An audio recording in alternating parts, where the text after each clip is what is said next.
Alors, chers téléspectateurs, comme on a dit au début de notre édition, nous allons parler d'un sujet très intéressant. Une mission franco-égyptienne a trouvé des débris d'un navire militaire de l'ère ptolémaïque et des vestiges d'un complexe funéraire grec datant du IVe siècle avant Jésus-Christ. La découverte a été effectuée lors de fouilles sous-marines à Héracléon, qui fut l'un des principaux ports du pays, situé à l'embouchure du Nil, jusqu'à ce que Alexandre le Grand fonde la cité d'Alexandrie en 331 avant notre ère. L'importance d'une telle découverte, et est-ce que ça sera juste une étape d'une série de découvertes qui appartiennent à cette ère?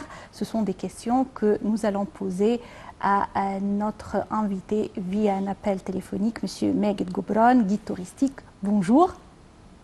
Bonjour, et d'abord, bonne fête à vous-même et à tous vos téléspectateurs.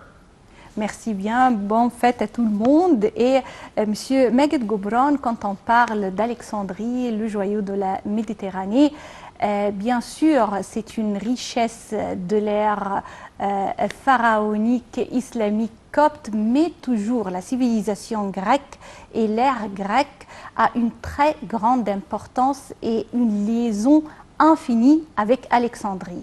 Pourquoi ? Oui, en fait, Alexandrie n'a existé que lors de sa fondation, justement, par Alexandre le Grand, comme vous le disiez dans votre présentation, à la fin de l'année 332, début de l'année 331 avant Jésus-Christ. Et elle n'a existé qu'à partir de cette époque-là. Elle avait été en fait fondée sur l'emplacement juste un tout petit village de pêcheurs qui n'avait aucune importance au préalable, qui était le village de Rakotis, donc, dont l'emplacement a semblé à Alexandre idéal pour y fonder la ville et le port qui porte son nom jusqu'à aujourd'hui. Mais auparavant, et en fait, la découverte récente, et dont les fouilles avaient commencé depuis peut-être une vingtaine d'années par la mission alexandrine, conjointement avec le service Jean-Yves Empereur, bien sûr, on peut se rappeler de ce grand nom et les fouilles à Alexandrie. Oui, non, mais en fait, la découverte dont vous parlez et ces fouilles, hormis Alexandrie, se sont déroulées à Héraclion, celle qui était existante bien avant Alexandrie, puisque c'était le plus important port du pays avant même l'existence d'Alexandrie, dès le 8e siècle avant Jésus-Christ. Et elle a eu d'ailleurs deux noms, Tonis et Héraclion. On parle de la même ville et qui était une ville douanière de l'Égypte par laquelle transitait énormément de marchandises en provenance de la Méditerranée à l'époque égyptienne ancienne. Et donc cette ville où s'est déroulée cette découverte, et qui n'est pas la première d'ailleurs, la suite d'une série de découvertes qui va permettre des années et des fouilles et des moyens qui y sont consacrés de remettre à jour les vestiges de cette ville et port très important que fut Tonis Héraclion, qui a existé bien avant Alexandrie, au moins 5 siècles avant, et qui a par la suite, suite à des problèmes ou des phénomènes naturels comme des tremblements de terre, a disparu aux alentours, nous le supposons, du 5e, 6e siècle de notre ère. Tandis qu'Alexandrie a continué à exister bien au-delà, bien après Tonis Héraclion. Alors, de ce que vous avez dit, je peux deviner et comprendre que cet endroit, Héraclion, existait avant la fondation d'Alexandrie, avant Alexandre le Grand, mais peut-être à côté d'Alexandrie, dans la même région, c'est ça ? Exactement, elle est à l'est de l'Alexandrie qui fut fondée par Alexandre le Grand. C'était le site égyptien ancien de Ménoutis, donc dans les textes égyptiens anciens. Et après, Ménoutis... C'était un port pharaonique alors ? Pardon ?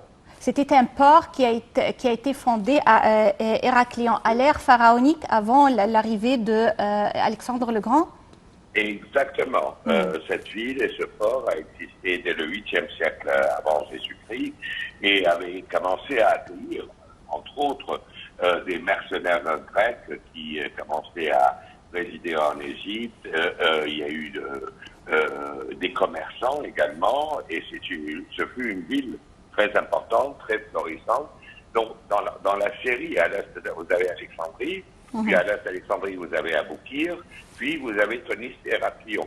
Donc, et Tonis et Héraclion sont les deux noms donnés à cette ville portuaire et par laquelle transitait, comme je vous disais, énormément de marchandises, qui était également un poste douanier où il y avait des taxes qui étaient perçues pour l'échange de denrées et de marchandises, et qui avait été relié d'ailleurs à la branche canopique du Nil.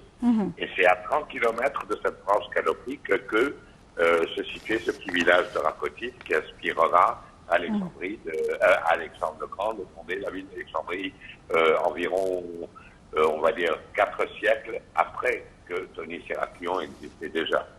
Oui, alors également les chercheurs, comme vous l'avez mentionné, ont découvert un complexe funéraire montrant la présence de marchands grecs dans la région durant la basse époque de l'Égypte ancienne.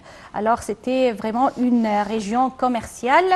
Et ça nous laisse également deviner un peu que l'ère ptolémaïque était une ère également importante pour l'avenir d'Alexandrie, également pour l'histoire de l'Égypte en général. Et également, c'était toujours le paradis pour cette ère ptolémaïque qui et là, c'est terminé par l'arrivée des Romains. Alors, quelle est la différence entre ce port de Héraclion et Alexandrie à l'ère ptolémaïque? Il faut dire que dès l'existence d'Alexandrie, et auquel déjà Alexandre, c'est tragique en 323 avant Jésus-Christ, puis après tous les gouverneurs grecs de l'Égypte, tous les Ptolémées, de Ptolémée 1 jusqu'à 14, et la dernière descendance de Cléopâtre 7, donc jusqu'à l'arrivée, comme vous le disiez si bien, des Romains en 30 avant Jésus-Christ, toute l'importance fut donnée à Alexandrie. Et à partir de cette époque, on peut dire que le, entre guillemets, déclin ou l'importance que possédait Tonis et Héraclion a commencé à décliner à partir de l'existence d'Alexandrie en tant que concurrence. C'était le siège des gouverneurs grecs de l'Égypte pendant près de 3 siècles, et c'est bien sûr à la ville d'Alexandrie que fut donné tout l'intérêt des Ptolémées, la construction du phare, la bibliothèque, enfin tout le rayonnement que possédait la ville d'Alexandrie pendant ces 3 siècles de l'époque ptolémaïque, et plus tard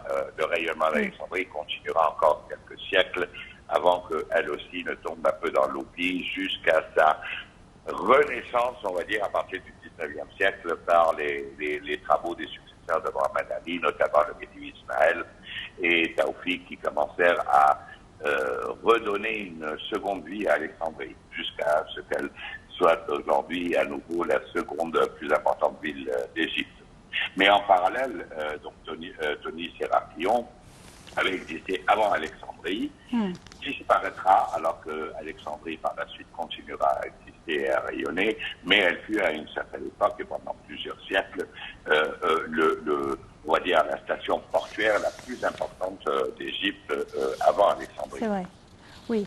Alors, dernière question à vous, Monsieur Maged Gobron, c'est que ces découvertes qui ont été annoncées ces derniers jours également remet l'Égypte à la tête des destinations du tourisme. Êtes-vous optimiste à propos des saisons à venir, surtout la saison peut-être de Noël? Oh, j'espère, je suis encore un peu plus optimiste que vous. J'espère que ça sera bien avant Noël. J'espère qu'à partir de l'automne prochain, octobre-novembre, le tourisme mondial, alors cette fois-ci, la crise sanitaire que tout le monde traverse ne concerne pas que l'Égypte. Peut-être l'Égypte a connu quelques crises particulières à ces incidents intérieurs, on va dire, mais cette fois-ci la crise est mondiale, et je pense que partout dans le monde, les gens en ont marre d'avoir été confinés, déconfinés, reconfinés, et ont subi toutes les conséquences de cette crise sanitaire au niveau psychologique, hormis la maladie elle-même, et n'ont qu'une hâte aujourd'hui, c'est que dès que le feu vert soit donné, et on le souhaite le plus rapidement possible, possible, ils vont partir partout dans le monde. L'Égypte, bien sûr, en recueillera les bienfaits, mais je pense que des gens auront envie de partir partout. Et j'espère. Maintenant, il y a les nouveaux variants qui apparaissent, mais les campagnes de vaccination qui, elles aussi, s'accélèrent. Et j'espère que dès le début de l'automne prochain, octobre ou novembre, on commence à ressentir les bienfaits d'une reprise pour l'Égypte et pour le monde entier, touristique, hôtelier, qui a énormément souffert, comme d'autres secteurs d'ailleurs, de cette crise sanitaire, que nous le souhaitons pour tout le monde, nous sommes en train de dépasser. Monsieur Maguette Goubron, vous êtes guide touristique. Je vous remercie infiniment pour ces explications. Et bien sûr, tous les touristes sont les invités de l'Égypte et ils seront toujours les bienvenus. Et on attend à des saisons de réussite du retour du tourisme et que le monde entier va vraiment pouvoir passer avec beaucoup de solidarité, si vous voulez, cette crise de la Covid-19.